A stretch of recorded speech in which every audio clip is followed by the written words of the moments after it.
Okay, the participant list is starting to stabilize, so I guess we can kick off today's webinar.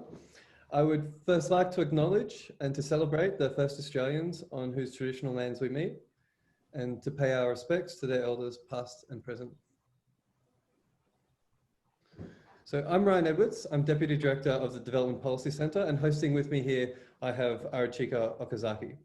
We're thrilled that today's talk is joint with our good friends at the Centre for Global Development in Washington, DC. For those of you unfamiliar with our centre, we're a think tank focused on research and practical initiatives to improve the effectiveness of Australian aid to support the development of PNG and the Pacific Island region and to contribute to better global development policy. We were established in September 2010 and are celebrating our 10th birthday this year. Since our regular events like the Pacific Update in Fiji have been cancelled due to the coronavirus, we have introduced these monthly labour mobility webinars, which are also a particularly great way to connect our region to some of the world's best thinkers without those expensive Canberra flights that we all dread. We do record and post the resources from these events online, so you can follow up later or share with other friends and colleagues if you found it helpful. So I'm delighted to have joining us today, Satish Chand and Michael Clemens. Satish is Professor of Finance at the University of New South Wales, Canberra, a non-resident fellow at the Centre for Global Development, and an adjunct professor here with us at the Crawford School. Michael is Director of Migration, Displacement, and Humanitarian Policy, and a Senior Fellow at the Centre for Global Development. And I'll be quick here. For anyone interested in migration research and policy, particularly in the Pacific, they both should absolutely need no introduction. And yeah, we're honoured to have them both with us today. Today, they're going to present two new papers. The first one is on labour mobility and vocational skill, and it introduces an important and insightful new framework for thinking about future demand, and most importantly, related policy decisions. The second paper brings to a boil a long-standing research and policy engagement agenda by both of these guys on skills partnerships, with a focus on our region and on suggesting a fruitful way forward. I know we do have with us in the room many people with a lot of knowledge and experience working on these issues, and so we just also want to emphasise that Michael and Satish are particularly keen for feedback from the group on all matters related to the work. We will hold most, if not all, questions until the end of the presentations, when we'll have a Q&A. Michael will go first for 15 to 20 minutes, and then Satish. And over to you, Michael, if you'd like to share your screen.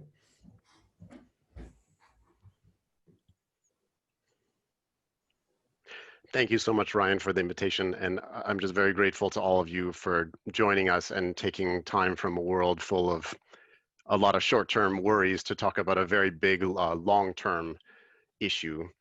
Satish Chand and I are going to, in about half an hour, make an economic case for greater and better skilled labor mobility between Pacific Island countries and Australia over the next generation, and focusing on vocational skill when I'm talking about skilled labor.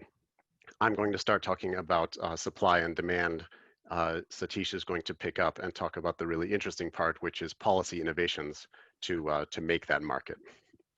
So the question I want to start with is, as the Australian economy grows over the next 30 years, what is a reasonable expectation, not a forecast or a prediction, but a reasonable scenario for the demand, the change in demand for vocationally skilled labor? And to ask that question in a useful way, I want to bring in three tools from economics that I think can be helpful. So the question is, so the first of those tools is the degree of substitutability between different types of labor, different inputs to production. And here I'm going to focus on vocationally educated labor on the horizontal axis that you're looking at, and highly educated labor on the vertical axis that you are looking at. And I'm going to put up a bunch of graphs over the next couple of minutes that will be familiar to those of you who took an unfortunate number of economics classes, but I'm also just going to say in plain English what they mean, at least in the American version of plain English. So as an economy grows, what kind of assumptions could we make about substitutability between different types of labor that fuel that growth? Well, At one extreme, we could believe that there is no possibility of substitution. What if we believe that? Well, in order to get twice as much output from an economy, twice as much GDP, that means you would need to employ twice as many vocationally skilled workers as you did before, and twice as many highly educated workers as you did before. So here we're thinking about the economy, the grand recipe of the economy as combining vocationally skilled labor and highly skilled labor, kind of like a recipe for cookies combines eggs and sugar. If you want double the output of cookies, it's not enough to just double the eggs. You need to double the sugar as well, and they're going to stay in fixed proportions, which is the slope of this diagonal blue line that you're looking at. And if you're willing to assume, to make this wild assumption, then the degree of increase in demand for vocationally skilled labor is easy to read off this graph as the economy moves up and to the right to higher and higher levels of output. Now at another extreme, we'd get a very different answer if we assume perfect substitution between these two types of labor. We could imagine that as output of the economy grows up and to the right, you could get double the GDP by doubling the inputs of each type of labor, but you could also substitute a handful of additional highly skilled laborers for a larger number of vocationally skilled labor. And here we're thinking about these two types of inputs in the way that you would think about large and small eggs going into a cookie recipe. They're all eggs, so if you can find a way to use an additional large egg, you can reduce demand for 2 or 3 small eggs, and you're going to get the same amount of cookies. And in that case, you can see that the increase in demand associated with a given rise in the size of the economy could be a lot less as the technology with which the national economy combines these inputs changes, the ratio of the employment of the two different types of labor changes. And in fact, if that ratio changes a lot, you could even see falling demand for vocationally educated labor associated with economic growth. So any forecast for a demand of this kind in the future needs to take some position about the substitutability of these different types of labor. We don't assume in the analysis you'll see fixed proportions. We don't assume that the proportions can go wherever they like. We take a middle of the road assumption, which is that the ratio of employment in the different types of labor is going to shift over the years to come at a similar rate as it has been shifting in years past. And it really has shifted quite a lot. Here you're looking at data from the last 4 censuses of Australia on the left-hand side. Right in the middle, that vertical line is where we are 2020. Everything to the right of that is just a geometric extrapolation of that trend. And the vertical axis here is the ratio of workers with vocational education in the Australian economy to the number of workers with higher education. That was 10 in the 1980s, and now it's around 2. So really, technological change over the last few decades has meant a greatly reduced relative demand for people with vocational skill. And it might be tempting to look at this and say, well, going into the future, there's not going to be much demand in the Australian economy for vocational skill. And why are we talking about labor mobility at this skill level?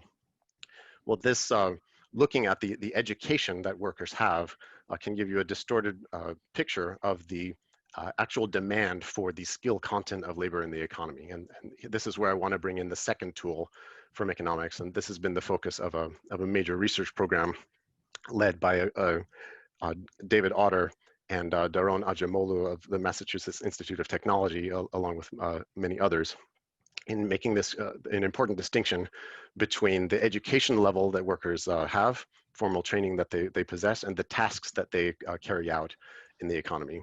And obviously these are 2 different things. You could think of a basic task defined by the Australian Bureau of Statistics as one that does not require higher education in order to perform it. That is, it requires a secondary education certificate 4 or less, or a complex such as a welder first class. or a complex task, which the Australian Bureau of Statistics determines requires higher education of some kind. Here, that's diploma, associate degree, or more, or equivalent experience, like say a cinematographer.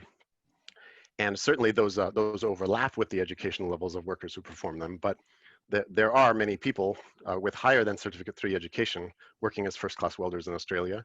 There are many people working at jobs like cinematographer that have a high skill content who actually started out with vocational training and built up their skills in practice. And you get a much clearer and sharper picture of the demand for skills in economy by looking directly at the skill content of the jobs they are doing. It's much more data intensive than looking just at the degrees people have, but these economists have developed frameworks to look at it. Here's an example of the difference it can make. This is the same time period you saw before. Last 4 censuses on the left, today in the middle, the next 30 years, geometric extrapolation to the right of that. The vertical axis here is the percent of all employment in Australia in the censuses. And that blue line is the fraction of all employment that is vocational level. They're basic tasks performed by people who have vocational training. And not more than that. This does not include people who have experienced occupational downgrading. These are people performing vocational tasks who have the appropriate level of formal training. That is really disappearing, as you similarly saw in the early graph. But if you look at the tasks being performed, a substantial fraction of the workforce is performing basic tasks and will continue to perform basic tasks decades into the future. The demand for many jobs is not going anywhere. And to see why, it's important to grasp a third and final tool that I want to bring in before we talk about the scenarios, and that is this critical distinction between what we call fundamental and replaceable tasks in the economy. Alan Blinder and the late great Alan Kruger at Princeton University have done some very helpful research classifying the offshore ability of different tasks, different occupations, and the aforementioned David R. and Daron Najamolu and others have been investigating the routineness of different tasks, different occupations, and their ability to feasibly be automated. And there is a core group of occupations that, according to their measures, is not feasibly offshoreable and not routine enough to be automated anytime soon. So here I'm talking about elder care, carpentry, chefs, hairdressers, many other fundamental occupations whose trends look very, very different from all of these others. Welder, for example, that we talked about before, is classified by these researchers as being both offshoreable and in the process of being automated. If you take the same time period, now we're looking at the ratio of workers performing basic tasks to workers performing complex tasks in the Australian economy. This is for all basic workers in white, that's plummeting towards zero. But if you carve out the fundamental tasks, that's in green, that's barely budged over the last 30 years. That is 30 years ago, there was about 1 fundamental worker for every complex worker in Australia. It's the same today, and they're not going anywhere until people figure out a way to automate or offshore hairdressing and elder care. So that I just wanted to open up the hood a little bit to get an intuitive sense of why these tasks are not disappearing to the extent that some slices of the data might make them look. With these three tools in place, we can build some simple scenarios. So it's just a back of the envelope calculation, but it's a highly informed back of the envelope calculation. Start with a growth scenario. Our baseline is 2.1% growth over the next 30 years, real GDP per capita. Where did we get that number? We take the actual growth in that figure for Australia over the last 30 years and say, okay, let's have that continue for the next 30 years. That would be 1.8%. We need to bump that up by 0.3% to compensate for the acceleration of demographic change. That will mean there will be relatively fewer workers to Australians over the next 30 years. That's where we get 2.1% growth. that gives you a, using the relationship over the past 30 years between economic growth and the demand for complex tasks, tasks requiring higher education, you can get a scenario for the demand for those tasks 10, 20, 30 years into the future. Using the assumptions about substitutability between those workers and vocationally skilled workers, you can get a scenario for demand for vocational skill 10, 20, 30 years into the future. Lastly, compare that demand to the diminishing native supply of vocational tasks, and you get a skill gap. And here's what that looks like. The horizontal axis here is time, starting in 2016, which is the last census year where we have the granular data to start this exercise. Then 2020, 2030, 2040, 2050 at the outside.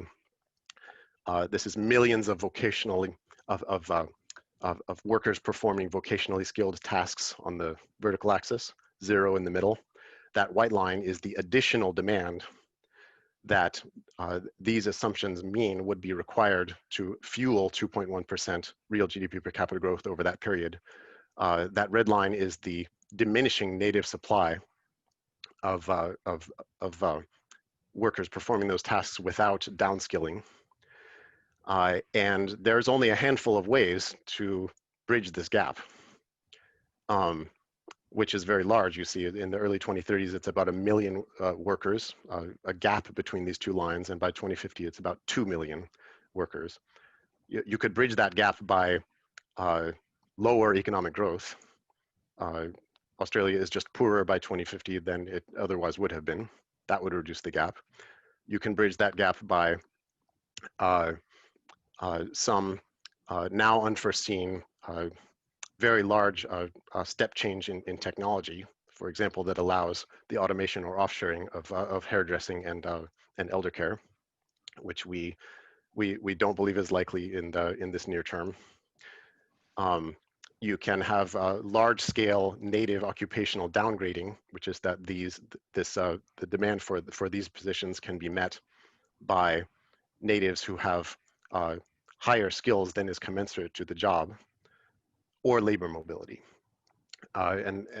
This really underscores to me the magnitude of the opportunity to make everybody in Australia collectively better off with labor mobility, because the other three options that I listed are either unlikely or undesirable. Now, I haven't said a word about the Pacific. It's time for me to shut up, but I just want to mention why draw these workers from the Pacific at all. Well, there are many reasons. First of all, I just want to underscore, and I'm not sure how many of you have seen these numbers before, but they were incredibly striking to me.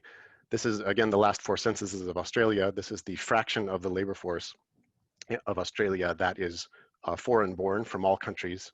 That has been growing towards about 30%, regardless of skill level. This is for tasks now, not occupation, or not education. But if you carve out Pacific countries of birth, Pacific island countries, it's so small I'm sure you can't even read it at the bottom of that graph there. Essentially, Pacific labor mobility in this sense is an experiment that hasn't been tried. And just for comparison of scale, those 2 million workers by 2050, if they were to be all Pacific, that would be about 6% on this graph. So not even largely closing the gap with the other countries that have been supplying labor to Australia, but a substantial rise. Now, even in recent memory, it would have been physically impossible for skilled labor mobility of this kind to happen in the region, because there just wasn't enough human capital in the region. That's totally different now. These are projections of a group of demographers in Switzerland for the working age population and the working age population with secondary or vocational education in the Pacific Island countries, now over 3 million, and projected to more than double to 7 million by 2050. That is, in principle, and this is not a recommendation, but in principle, it would be possible to fill that entire skill gap with even a minor fraction of the the stock of human capital that is just in this region, and that's quite different than 2010 or even 5 years ago. It's really going to be a sharply changing picture of regional skill over this time period. Of course, those rising skills are just one of many reasons to be looking at the Pacific when we consider these skill gaps. There's certainly a political opportunity at the moment with the advent of the PLS, the PLF, the seasonal worker program. A week ago, the Comprehensive Strategic and Economic Partnership with PNG. There is, I don't know how much Australians talk honestly about this with a foreigner like me, but people will pull you aside often and talk about a geopolitical interest in engaging more deeply with island nations, where China is aggressively engaging at the moment and will certainly be doing so in the future. There's a clear development policy interest in the region. Just to take one of many examples, before the current crisis, Tongans were earning twice as much from the Australian seasonal worker program as all of Tonga was earning from all of its exports.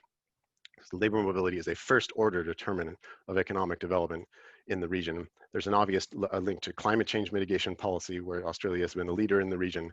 And I haven't even mentioned the historical ties, linguistic ties, cultural ties, and geographic ties that make it quite amazing that PNG, which in my lifetime was Australian territory, faces much the same immigration policy as Nepal or Bolivia, and really that highlights that there's an opportunity to do much better.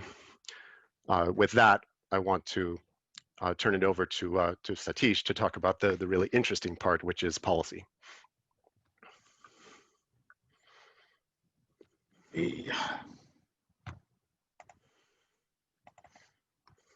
Yeah, I hope you can see this. Yes. Okay, thank you. Thanks, Michael. Thanks, Michael, for the presentation. Michael is always a breath of fresh air. I enjoy working with him. And this is a nice segue from where Michael left off, because we're looking at how to improve supply and what are the opportunities for skilled migrants out of the Pacific. So my focus here, or the focus for our second paper, is on supply. Let me change this to food. Okay. So what I'm going to do is I'm going to be looking at how the demand that Michael just talked about could be met from the Pacific, and I will be using the Global Skills Partnership and a refinement of that in terms of the Pacific Skills Partnership to do that.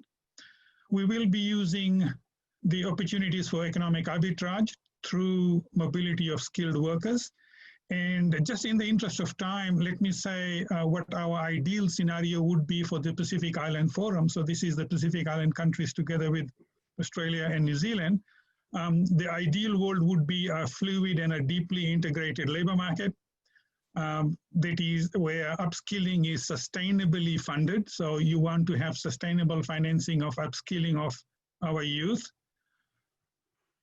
All of that founded on gains to the source nation, to the host nation, and to the individual migrant. Plus, we're looking at an ideal world where we have the circulation of workers throughout the region for employment, for upskilling. Now, just on the Global Skills Partnership, I'm assuming most of us have some familiarity with this. So this goes back to Michael. So this is Michael's innovation, where you basically have a bilateral scheme where you have a destination country that is looking for workers, say Australia, and I'll give you an example of this in a minute, which identifies an origin country to fill that gap. It then funds the training, provides the technology. The training is done at origin so that workers could move to destination to fill that void in the market, but at the same time also supplement skills at origin. So this is the Global Skills Partnership, which provides benefits to each participant. So the destination country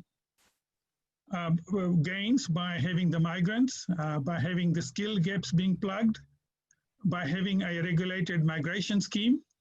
The origin benefits through having training facilities over there, increase in human capital at home, through remittances, and reduced pressure on the labor market. So you could think of the Pacific as fitting in that mold pretty well. The individuals also gain. Those guys who stay home have skills and they earn income. The folks who move abroad also have skills and earn income, but they also have the ability to legally go and work abroad. So we build on this, on the Pacific Skills Partnership.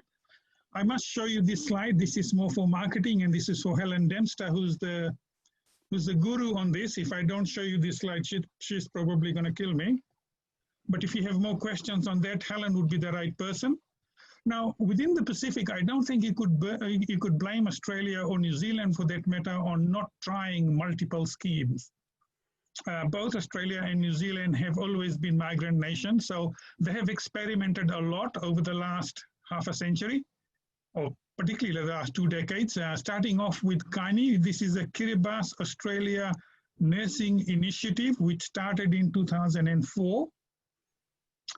Where nurses or youth from Kiribati were brought to Australia to be trained as nurses for employment both in Australia and in Kiribati. So very similar to what the GSP had thought about, or this is Michael's sort of creation, except that the training was done in Australia. The scheme ended in 2014 because it was deemed as not being highly successful for 2 reasons. And I want you to remember both these reasons. The first is that financially it wasn't viable. It was a very expensive scheme according to the folks who evaluated the scheme. And 2, the success of Kani in facilitating mobility of nurses for employment in Australia was deemed to be low. So on those 2 grounds, the scheme was brought to an end.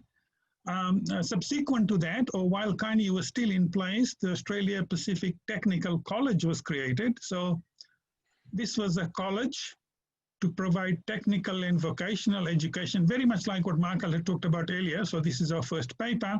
But in this case, the campuses were based in the Pacific Islands. In fact, they were in 5 countries, Papua New Guinea, Fiji, Samoa, Solomon Islands, and Vanuatu, again, to supplement the stock of skills at home, but also to feed a flow for foreign employment, so particularly Australia and New Zealand. Now, this scheme is still ongoing, but the evaluation, the interim evaluation, comes to very similar conclusions to those of Kani, in that it's an expensive scheme, and 2, it hasn't had that much of a success in facilitating mobility. Now, the third one, which is slightly different, is the designated area migration agreement. So these are designated areas, largely rural and regional Australia, where employers can get workers from all over the world. So this is non-discriminatory. Kani and APTC are Pacific specific. Dharma is for anywhere in the world. The scheme started in 2014, ended in 2018, again for the reason that it wasn't all that successful in attracting workers into those regions. Now, the fourth one is the Pacific Labor Scheme, which Michael mentioned very briefly. This started in 2018, again, for skilled and semi-skilled workers from the Pacific to come and work in Australia. The scheme is still ongoing, but the numbers are pretty small. The fifth one is USP, which is the University of the South Pacific. It's a university owned by a dozen island member countries where Australia and New Zealand contribute, but they're not owners of the university. That has provided graduate education for the region as a whole, but largely for nationals from these member countries, though there has been some mobility as a result of USP. I'm one of those. And then finally, as of just 2 weeks ago, we have this PNG Australia Comprehensive Strategic and Economic Partnership. It's comprehensive, it includes strategic, so the sort of issues that Michael finished up with, but it does have labor mobility as a core component of that partnership. And this continues. So as I say, in Australia, insofar as skills partnerships are concerned between Australia and New Zealand on the one hand and the Pacific Islands, it is still ongoing. What we are going to look at, and this is Michael and I, we want to sort of exploit opportunities for economic arbitrage through mobility of workers. I'm going to show you some numbers in a minute. So we're going to look at 3 specific figures. So we're going to look at the value of the marginal product of an Australian quality worker. We underline Australian quality because we want to be comparing like for like. We want to look at the marginal cost of training an Australian quality worker at home, again, like for like. And then we're going to use those two figures to work out economic arbitrage, or the factor for economic arbitrage. So it's going to be a product of the difference in remuneration and the cost of training. We have quite a few occupations in mind, but so we're going to look at employers who employ workers insofar as possible across national borders. We're going to be looking at occupations that are comparable across national borders, and we are going to be using the Australia and New Zealand classification of occupations to try and link these occupations across national borders. And for now, I'm just going to be showing you figures for 3 occupations, those for IT graduates, those for accounting graduates, and those for chefs. And we're going to be looking at the factor for economic arbitrage for each one of those. Now, in the interest of time, I'll go over the one for graduate accountants closely, just to get the figures through. So if you're looking at the multinational sector, and we're looking at the big 4 accounting firms who hire graduate accountants to do very similar jobs across these countries. So in Australia, these accountants get paid the median salary, total remuneration is $60,000, but you can notice the figures differ quite a lot across these countries. So in New Zealand, they get paid 80% of the Australian salary, in Solomon Islands, 12%, and so on. So the total remuneration differs considerably across these countries. If you look at the cost of acquiring accounting qualifications across these countries, again, we're looking at Australia and New Zealand. So we're looking at the cost for local. So this is the marginal cost of training. So we are using the local rates. So for Australia, this will be the folks who are on the Commonwealth Scholarship Scheme or Commonwealth Support Program. New Zealand, the fee are deregulated across universities. So we're looking at Auckland Uni. And then the Fiji National University, USP, UPNG, University of Papua New Guinea, and University of Technology in PNG as well. We look at APTC, but APTC as yet doesn't provide accounting qualifications, though TAFEs in both Australia and New Zealand do provide accounting qualifications. So accounting straddles between TAFE and university. Again, they differ a lot in terms of costs. We look at tuition, we look at accommodation, and obviously the third one is the opportunity cost of time studying. The one that I'm going to focus on is tuition, because the figures over here are a lot clearer. Again, Australia, if you take that as 100%, in New Zealand, tuition is 61% of that of Australia, FNU is 27%, and so on. Look at Unitec and UPNG, they're not cheap places to study compared to, say, FNU or USP. Now, if you divided the remuneration by, if you divided the tuition cost by the remuneration, you get a figure on the cost of, or the number of years it would take for you to train as an accountant in terms of the remuneration you earn. So you're sort of saying how many years of remuneration would pay for your tuition. The figures in red, if you can see that on the screen, for Solomon Islander, it will take roughly 4.22 years, a bit more than 4 years, if you wanted to undertake accounting studies in Australia as a local. Then it would cost you 4.22 years of your remuneration. Now, if an Australian studied at FNU as a local, it will be 0.14 years of remuneration or 2 weeks of remuneration. So you could use 2 weeks of your total remuneration to pay your tuition fee off at FNU. If you take the ratio of the two, it works out to be 30, and the ratio is basically the ratio of 2 margins. It's the ratio of tuition in Australia vis-a-vis tuition at FNU multiplied by the ratio of remuneration in Australia versus the remuneration in Solomon Islands. So the difference in remuneration between Australia and FNU is 3.7, so close to a factor of 4. The difference in tuition cost between Australia and FNU is a factor of 4, and that in terms of remuneration is a factor of 8. So the product of the two is 30. So you're looking at the product of the two margins. The shaded bits are the bits where people could study as local. So as a Fijian, you could study at FNU or USP as a local, but you as an Australian would never be able to study as a local at FNU. Similarly, a Solomon Islander wouldn't be able to study as a local in Australia. So if you're just looking at the shaded bits, the yellow bits, so these are for locals, then the factor for arbitrage is always less than 2, except for the Cook Islanders who go through New Zealand to study in Australia, which is 2.5. But for the rest of them, it's 2. The message being that the biggest room for arbitrage are in the non-shaded regions, meaning that these are where regulatory barriers stop people from moving to study or to work. Now, we do a similar sort of exercise for IT graduates, and you get a factor of 25. But the surprising figure is that for chefs, so again, goes back to our first paper that Michael just talked about, the factor for arbitrage is 86. And the big margins are both in terms of training and in terms of remuneration. So if you're looking at training, the factor for arbitrage is 8.8, and that for remuneration is 9.8. So these are massive. And as I say, we have just gone through 3 occupations. We want to do quite a few more. So this is part of ongoing work. But the lessons we have in terms of policy, and this is where I want to finish off, Ryan, I think I'm just about out of time. The lessons are the following. The first message that we get, and this is out of the first paper, is that the demand for skills in Australia will increase. And our first paper, presents figures for that. So that's the take home from there.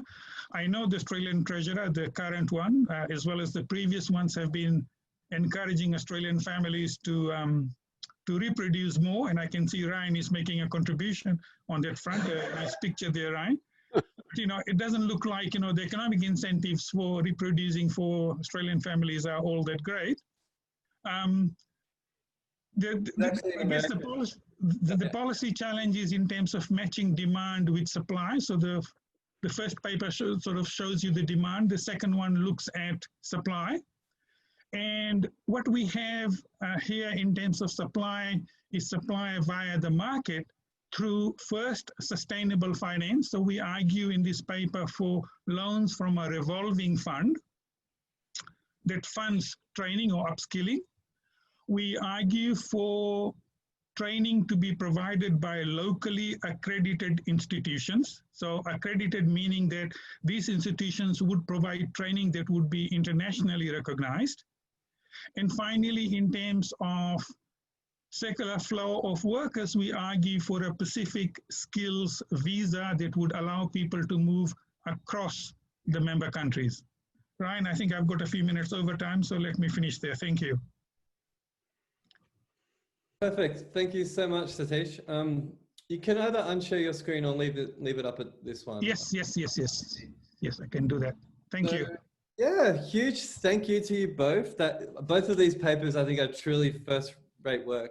And I like the framework that you just put forward in the second one a lot. And I'm super glad that you took the time to share it with us. And I hope the audience are as well. We can now go to some questions and discussion with the audience. For those of you who are unfamiliar with the setup here, you can either post via the Q&A function and I can then ask your question, or you can just go through and click the raise hand button, which you should see somewhere in the I see it in the participant list, but you can raise your hands. And then as I see you with your raised hand, then we'll come to you in order at which you arise.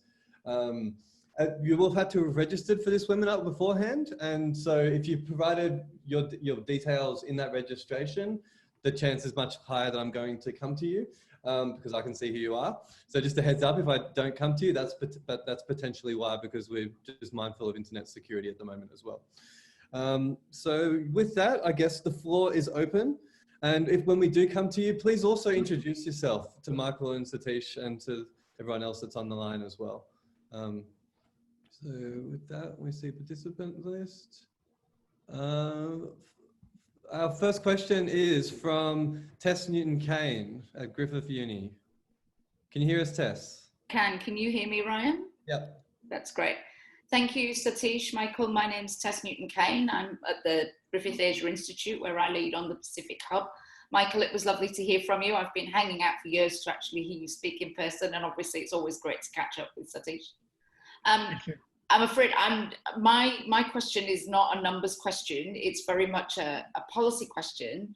And I guess it stems very much from how I think about Pacific labour mobility and skills upskilling and skilled mobility now that I live here in Australia rather than when I lived in Vanuatu. And I guess it's about, in order for the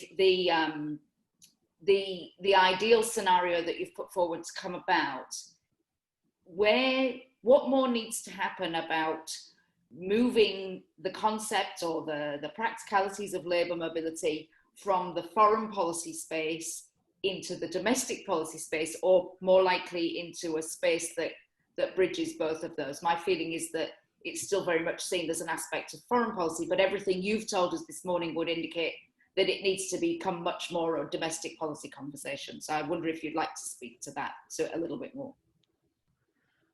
Thanks, Tess. Michael, you want to take this, or you want me to take this one? You start, but I have a thought. Thank you. And please jump in, Michael. So Michael and I sort of work as a team, and we pass the baton around. So Tess, thanks for that question. First, I think labour mobility in Australia so far has been thought through as part of foreign policy. What we're pushing for is more an economic argument for mobility of workers. So the first paper that we did and Michael presented basically says that there's a very strong economic case for mobility of skilled workers. Those numbers, if you believe our analysis, it basically says we would have to fill those gaps, as otherwise there would be an economic price to be paid for it. So that was the first bit. I think the conversation has to shift from foreign policy towards economics, saying that there's a need for these workers. And then I guess the second bit is saying that we're already doing a lot in this space in terms of upskilling the workers. So there could be a happy marriage between demand and supply. Michael? Thank you, Tess. I think it's such a critical point, and of course, as an outsider on the other side of the planet, my usefulness is limited. I really want to highlight how obvious it is that it has been seen as a foreign policy issue, and an anecdote about that is that I spoke personally to one of the creators of the Australia Pacific Technical College, now Training Coalition, and essentially that was created.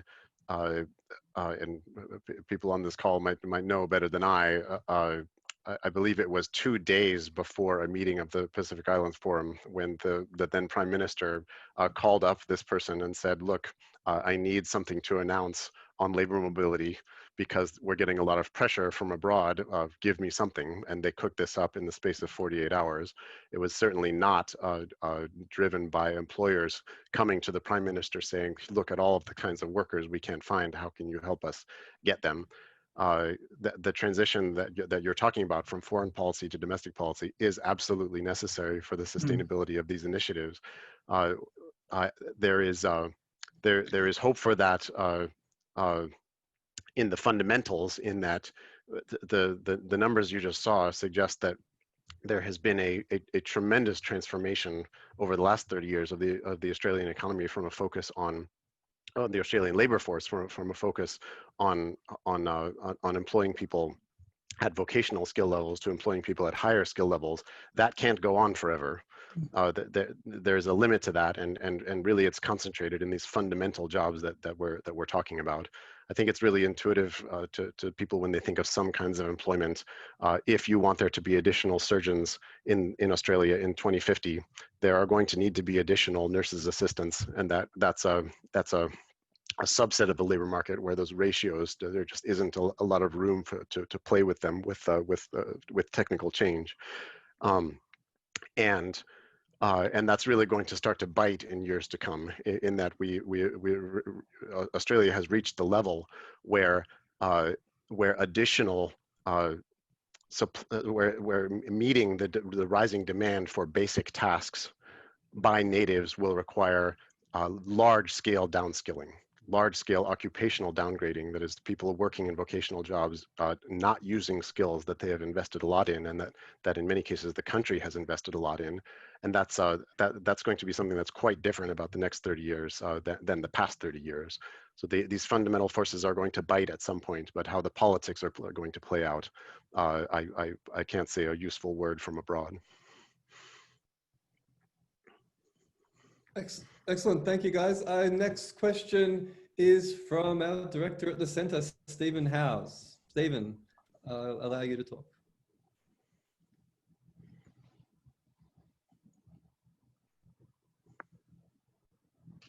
Do you want to unmute?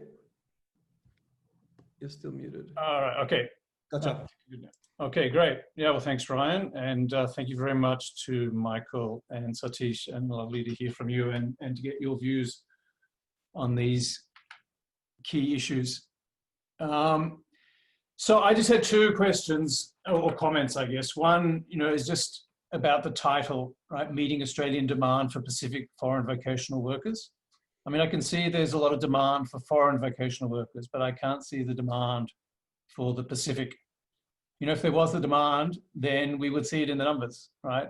And there are all these mechanisms for bringing in workers of various skill levels, and people don't go to the Pacific.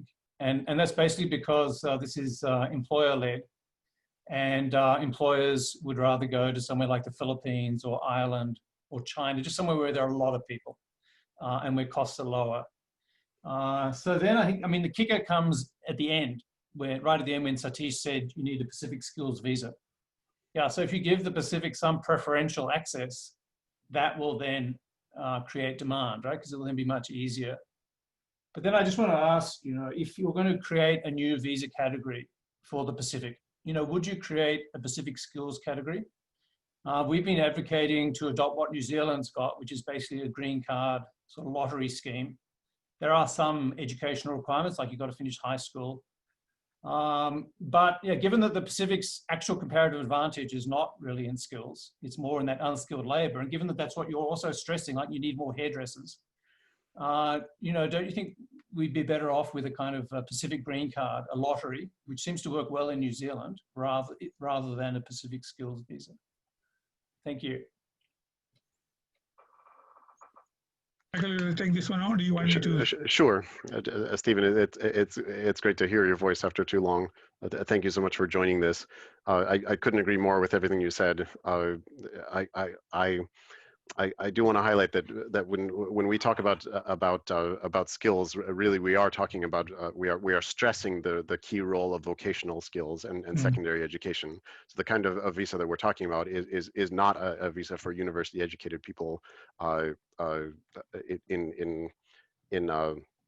in large measure. Really, it is a visa for people with secondary level training, certificate 3, certificate 4. That my poor understanding of the PAC visa for New Zealand is quite compatible with that, and you so helpfully highlight the role of that recruiting costs play in skewing current recruitment away from the Pacific. Satish and I were talking yesterday about the really remarkable parallel that I see, and you may disagree, in the histories of the United States and Australia. Both of them ended up with this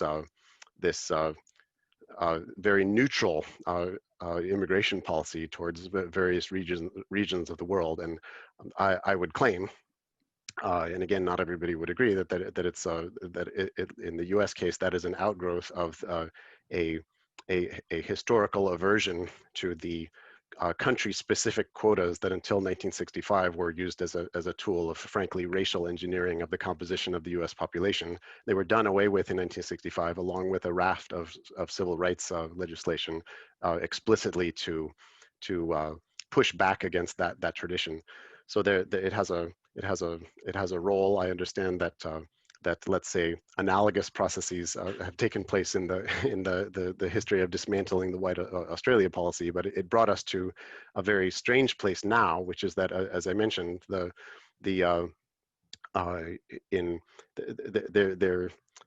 are there have been until recently and still remain a few legal preferences for the region, and that there's a sense in which China, Ireland, the Philippines, Bolivia, Nepal are on the same footing with a country that again within my lifetime was part of Australia, and that just doesn't make sense in many in many senses, starting from the economic sense, and you really you very helpfully highlight the role of policy in counteracting what with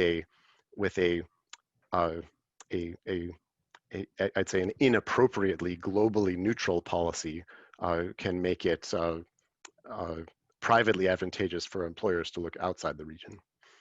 And just adding to what Michael said, so this is Michael and I playing tags. Steve, the one point that you miss is with the Pacific Skills Visa, we're pushing very hard for circulation of workers throughout the region. And let me just sort of stress that it's not only a bilateral scheme. There are some skills, say in Papua New Guinea, where the room for arbitrage is fairly significant. So this looks at a visa that does not only allow workers, let's say graduates with the recognized skills deemed to be in demand, not necessarily just in Australia and New Zealand, but in the rest of the Pacific, in Papua New Guinea or Fiji or wherever, being able to move around. And if we had that facility, then our hope is that the impact of that would cascade throughout the education system, meaning that if the visa was given or afforded to those who had those recognized skills from the accredited colleges, then you could imagine the sort of demand it would create within those countries for that sort of training, and possibly funded through this revolving fund. So the visa is not just a bilateral visa, say like the New Zealand one, it's more a regional one. We might just now take a quick moment to deal with a few of the questions open in the chat. Sure. I can relay them to everyone. So Dahal is one of our PhD students at ANU. He has two quick questions. The first one is just, how do you see the proposal, which he understands the benefits of, as being different from APTC, which you deem less successful? And secondly, if you can get skilled labor from India, which is free of cost, educated in a very good Indian technical engineering college, why would you put money into technical college in the Pacific instead? Yeah, so we can do with Suds, and then there's one from Jackson Taylor after that. That's an excellent question. Thank you so much. How is it different to the APTC? That's not that hard, because APTC, you would note, is funded with Australian aid, and all of the evaluations suggest that if the aid is taken away, that's the end of APTC, although the coalition is now moving towards harnessing local institutions. So it's very different in terms of the funding model. Also, it's different in terms of matching the demand for skills with supply. So it tries to bring the two together. So it tries to address the financial viability question together with the question of matching demand with supply. So this is looking at the work in the first paper and integrating that with the second paper. So matching supply with demand. On India, I think that's an excellent question as to why should we not have a non-discriminatory immigration policy. I think the fact is, and this is what the Prime Minister of Australia has been saying, and so have the PM Marape out of PNG, saying that there is a strong case for closer people-to-people link within the region. And if anything, Australia is already funding a lot of the upskilling of the workers within the region. So on both counts, it would sort of say, I'm not suggesting complete sort of moving away from the non-discriminatory regime, but there is a push both within the region, Australia and the rest of the Pacific, on building this people-to-people link, and investments are already taking place on that front. So yeah, so that would be my response on why not India. Michael? I just want to say a word about the APTC. The short answer there is that the APTC, how how can I put this in an exactly correct way? At the founding of the APTC, there were factions that wanted it to be a real labor mobility program, and there were factions that did not want it to be a real labor mobility program, and the latter won. In a historical sense, Stephen Howes and I wrote a paper about exactly this question of why so few people were actually moving and realizing the de jure goal of the on paper goal of the APTC when it was founded of becoming a vehicle for skilled labor mobility. At the time we studied it, 3% of the graduates had actually moved outside the region. And the original cost-benefit analysis for the APTC in 2007 actually predicted 50% of them moving. So there was just a vast gap there, and there are many reasons. But the fundamental reason was that it was created without a direct link to employers, and it was created without a visa. In fact, in 2013, I sat in Canberra and visited what was then DIAC.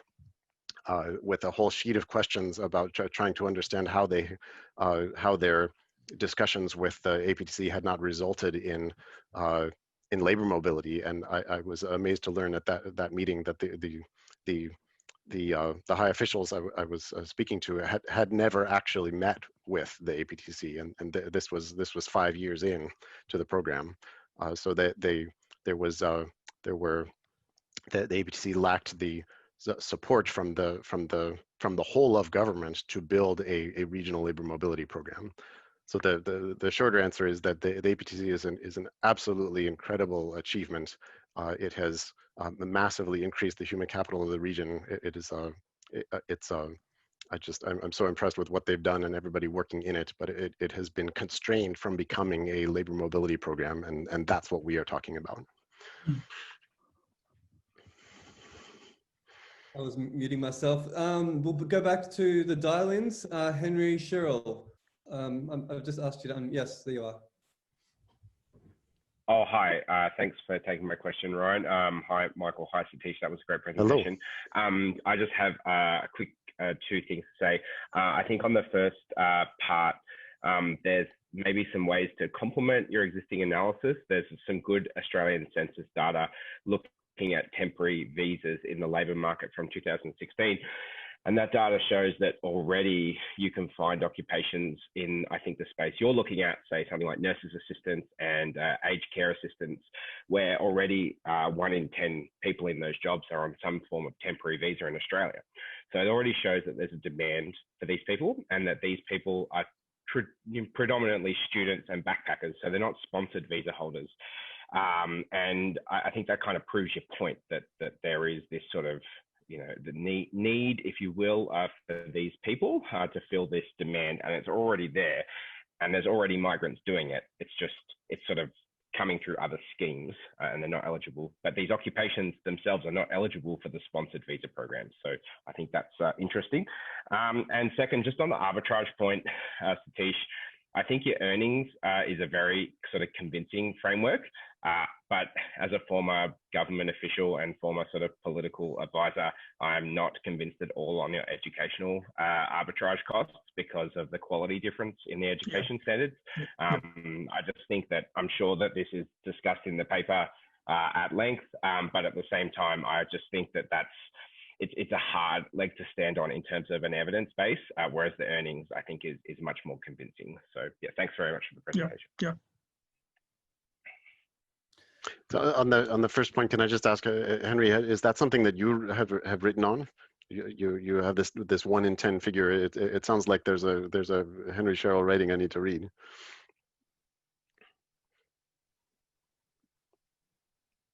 Oh, maybe he disconnected. Yeah. Okay. Well, yes, Satish, do you want to talk about controlling for educational quality? Yeah. I mean, look, we do cover that in the paper. For example, when you're looking at graduate accountants, we're looking at the schemes that are accredited to, so for accountants, there's an accreditation with the Chartered Institute of Accountants in Australia. And similarly for computer graduates, it's a computer society. And finally for chefs, the program used by PTC are accredited by Queensland TAFE. So Henry, I mean, excellent points. We have thought long and hard on that very issue of quality. But, we do argue on the policy end that accreditation would be critical for international mobility. So we do push very hard on that point. So yeah, good points. Michael, you want to add to that? So in some of the work, we have been able to find employers employing graduates of both the very high cost aid-funded APTC training.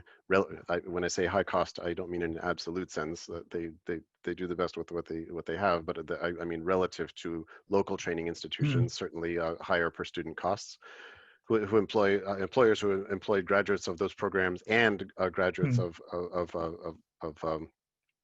local training institutions to compare the positions that they hold and their earnings as rough proxies for their ability to add value economically. And we don't find large differences between those two things. Certainly nowhere near the order of magnitude a difference in the training costs. So that it's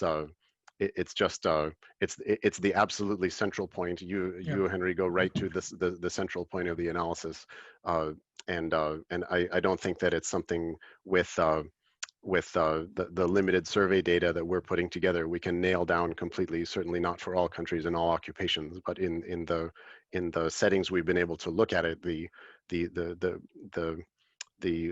economic indicators of the positions that they hold and the compensation that they receive from the firms they employ don't support an order of magnitude difference in the productivity of the graduates.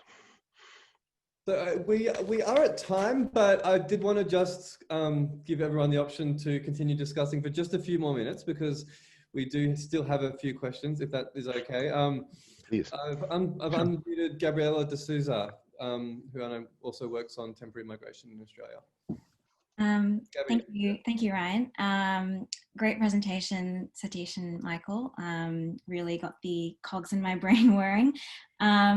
So my question is kind of related to the one that Henry asked earlier, but it's around the leakage between the different visa subclasses. So for example, we've seen the introduction of the 405 skills visa, which has happened for a long time, and the regional provisional visa, whereby migrants seeking to migrate to Australia permanently have to live in a regional area for about 4 years. Do you guys have any concerns about whether or not those two streams might crowd out, so to speak, the kind of visas that we're talking about with regards to Pacific skills? I mean, Satish will give an actually informed answer, but I'd be delighted if they did.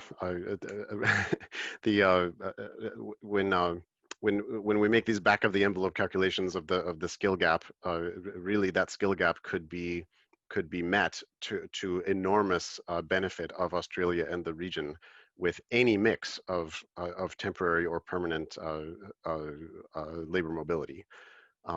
It could be a different mix at different times. It could be a different mix for different occupations, and I see both of those channels as meeting a similar fundamental economic goal, even though the other goals, such as providing people with specific skills to rural areas that don't have them, obviously those can only be met with some of the tools you talked about and not others. Satish? No, I totally agree. I mean, look, I was just going to say exactly that. So I don't see these as being substitutes. And if that encourages circulation of workers with skills to meet demand wherever that may exist, then all the better. So I think we'll draw a line under two more questions. One is from Sonaya Yamai, and then the next one from Malachi at the World Bank. Sonaya, can you hear us okay? You can ask what was in the chat as well, if you want. Oh, hi. My name's Sonia. I'm actually a Papua New Guinean. I graduated from the University of Technology in PNG. First of all, I just want to thank the panel for putting this across. Thank you so much. I came across this by accident, but I'm so glad to be part of it. Firstly, with regards to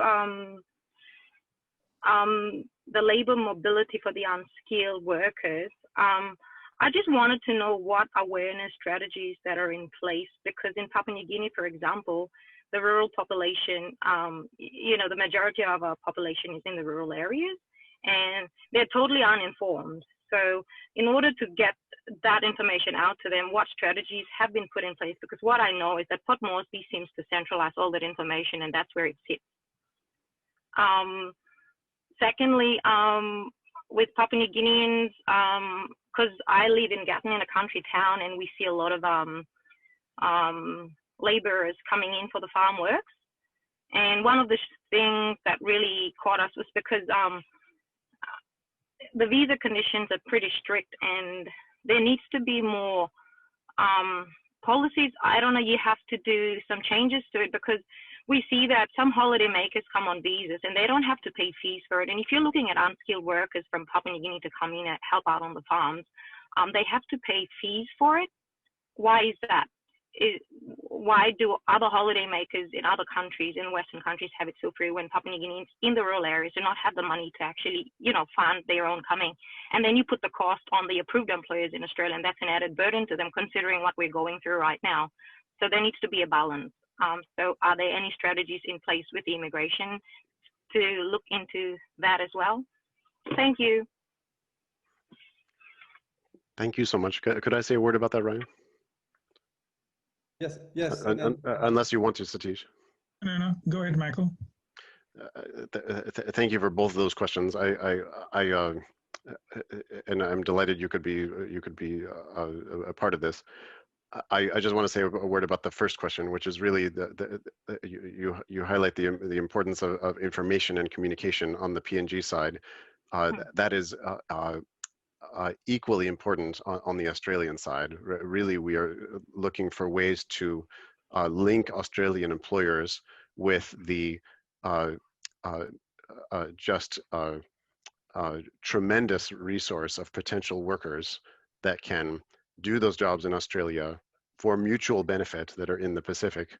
And helping those two find each other is very difficult. Getting an employer who has never worked with foreign labor at all to recruit in PNG, to recruit in Tonga, is a really big step for an employer, and it's very risky, and it's extremely difficult for small and medium enterprises, and there's a whole lot of informational problems to be overcome. And then there are the ones on the migrant origin country side that you highlight, which are massive, and certainly in PNG.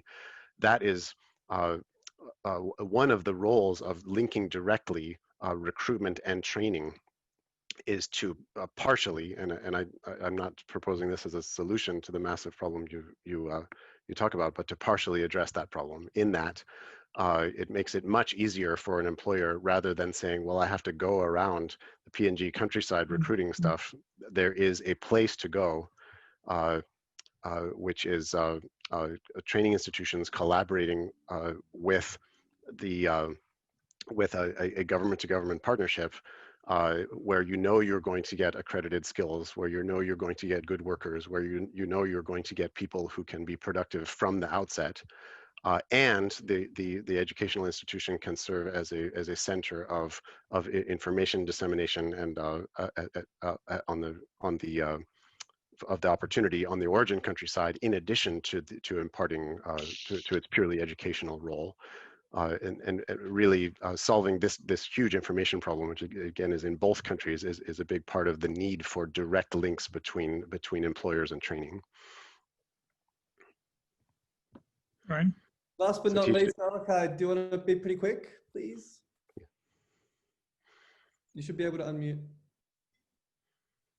Yes, thank you. I just have a couple questions. Malachi Kafusi with Skills and Employment for Tongans, World Bank funded, here supporting the project in Tonga. Number one, so we do understand the economic case for labor mobility here in Tonga, but one of the key messages that we hear on an ongoing basis is the ability, or how do we manage the social impacts of labor mobility? For example, under the Pacific labor scheme, say aged care, some of these individuals are going across for 3 years. And so we have these challenges and issues with these families that have to stay back number one, and would the Pacific Skills visa support that? And then number two, accreditation. So one of the pieces of the project is to have our local providers get accreditation through relationships with providers from Australia and or New Zealand. And this has been quite a challenge. As you know, NZQA and Australian QA cannot or do not accredit outside of the country. And so as a project, this has been a huge a challenge also.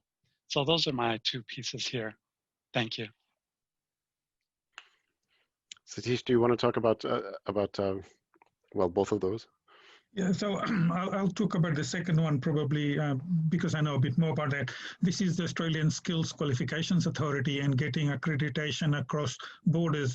I understand that ASQA, or the Australian Skills Qualifications Authority, has jurisdiction only across Australia. But as Michael was saying earlier on, and we say this, I think, in the paper, linking the employers with the training institutions such that the training would be of value to employment abroad would be one way to do that. But I think we would have to look at international accreditation of those skills. So the point you raise, Malachi, is an excellent one with regards to accreditation. I think that is one of the hurdles for mobility.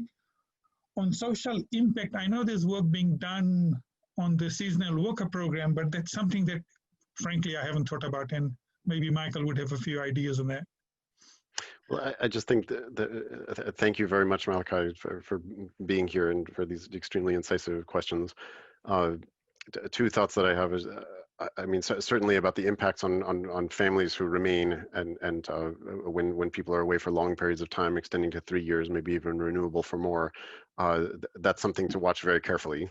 I know that was an important concern at the advent of the recognized seasonal employer scheme in New Zealand, a seasonal program, not a 3-year visa of any kind, but there were major concerns about the effects on communities of people being away for several months at a time, some people having access to multiplying their incomes by 10 while others didn't. Would that cause strife in the community? Would they be using some of the money for community projects or sort of keeping it all for conspicuous consumption? And David McKenzie, John Gibson, and Stephen Stillman followed a group of households participating and a group of households not participating in the program in Tonga and Samoa over several years, as well as going and interviewing village leaders in a mixed method study of the impact of that program on people who weren't migrating. And found 92% of the leaders approving of it. That many of the participants had donated large amounts of money for schools and churches and other community projects. That there weren't reports of major family strife or problems with children associated with the program, and that was welcome news. But it was very important to be carefully following that and to develop the program with that very much in mind. Another thing that comes to mind is a study that I did that is a little more parallel in the kind of visa of Filipinos doing participating in Korea's employment permit system, which is a 3-year visa to go work often on factory floors in Korea. I studied Filipinos participating in that program and found that it had really important impacts at home. For example, the families who participated in it spent a whole lot more money on schooling, particularly private schooling. They got a much better quality education for their kids. But part of the impact, my co-author Erwin Tiongson and I found, was not just from the money coming in, but it was from changing the composition of the family at home. That is, about 2/3 of the workers were men. That meant having the worker abroad meant that a woman was at home with greater decision power of how money got spent. A third of the workers were women, which among the married ones meant that a man was at home making those decisions, often for children, and a lot of that impact of more spending on kids' education came from the the families where the decision-making power of women was increased by having the man away, and the reverse happened in the other group, where it was the woman who was away and the man had more decision-making power. I'm not implying at all that the same kind of thing would happen in the Pacific, but that these are things to take very seriously. That separating families for extended periods of time can have important impacts on them. It can have important impacts on children, and absolutely, as the recognized seasonal employer scheme did from the beginning, these are things that need to be very carefully monitored. So Michael and Satish, I know you guys wanted feedback, and so I did take the liberty of letting us run over. I hope that's okay. Thank you. I'm delighted. Thank you so much. Thank you. DC. I'm going to take the liberty of being chair just to add a few more quick points. The first one being, importantly, that the Pacific migration schemes with Australia are really some of the only ones that do separate families. It's not common in the other ones, and it's important that we do get some consistency in this space, particularly given where Australia seeks to see itself with respect to the Pacific. It kind of stands out as one area of some low-hanging fruit to adapt. Just going to Malachi's comment. But more generally, I want to give you guys a huge big thanks. Thanks so much for joining us. This was really interesting, exciting. I had a great time. Thank you. And thank you everyone else on the line for joining us. We haven't lost too many people as the discussion ensued 15 minutes later. So I take that as the warmest possible praise given people's busy schedules and desire to eat lunch. But just everyone else, please do feel free to sign up to our newsletters, not just our newsletters, but of course CGD's as well, and do follow both of us. And please feel free to reach out to me with any suggestions for future speakers and how we might improve this series, which we're trying to now run monthly. I'll just flag later this month, we'll have Alexander Peralta from the University of Adelaide presenting on gender and agricultural decisions in Vanuatu. This is just going to be an occasional economic development rather than a labour mobility seminar. But I can really gladly announce that we have 2 more committed guests in the labour mobility seminars for the rest of the year. The first one is the prolific Professor Dean Yang from the University of Michigan, who quite literally wrote the literature on global remittances, and the labour mobility team from the World Bank, who are, I know, on the line, who are going to update us on some of their excellent work they've been doing. I very much hope you can join us for those talks in addition to this one, and I hope to see you next time.